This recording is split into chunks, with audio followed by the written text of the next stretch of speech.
The Call of the Wild, based on a novel by Jack London, starring old man Harrison Ford acting opposite a CGI dog.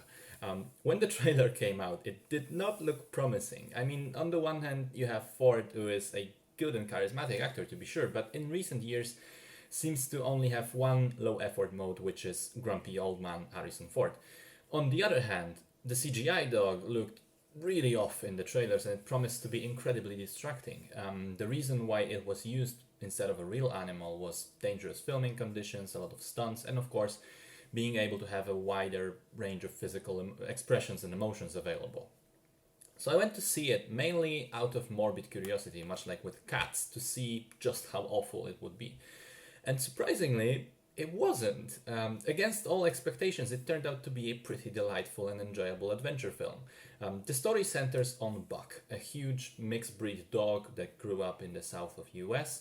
One day he is kidnapped, sold, and shipped off to Alaska, where it's the middle of the gold rush and prospectors and other travelers need dogs to pull their sleds. Buck ends up going through a number of various owners over the course of the film and undergoing a sort of quiet arc of transitioning from a playful and sort of dumb house dog to a courageous wild animal. So the story is quite simple. It doesn't pretend to have a lot of depth or complicated characters, and it is centered on a dog.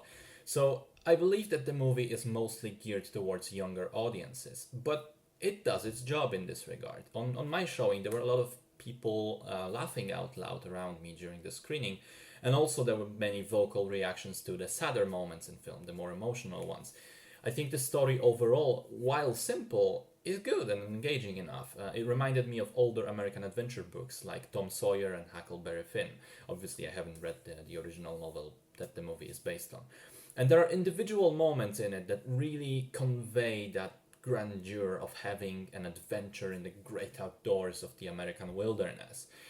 The dog is not nearly as distracting as I thought it would be. I mean, sure, you notice that it's CGI, but after 10 minutes max, you're pretty much used to it and just roll with it. It reminded me of Detective Pikachu in this regard. You just accept the premise that you have a CGI character thrown in the real world. Especially as the filmmakers made Buck into a rather smart and emotive dog, so it's easier even to accept him as a slightly fantastical or fairy tale-ish creature more than a regular dog. Harrison Ford is actually trying in this one and it's not grumpy at all. I enjoyed his performance and I enjoyed all the other people showing up.